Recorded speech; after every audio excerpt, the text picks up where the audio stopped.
হ্যাঁ, আজকে আমরা আসছি হারতা নাথারকান্দির আল-মুমিন নার্সারিতে।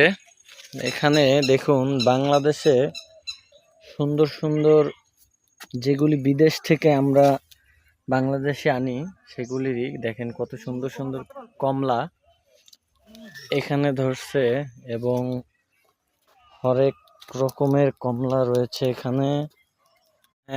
দর্শক, আমরা এখন এখানের কমলাটা আমরা খাবো। এটা খুবই টেস্ট, সুস্বাদু, খেতে খুব অবিশ্বাস্য, একেবারে সেম আমরা যেগুলি ফরেন কান্ট্রি থেকে আমাদের বাংলাদেশে আসে সেম ওগুলি খুব মিষ্টি এবং সুস্বাদু। এটা একেবারে পিওর।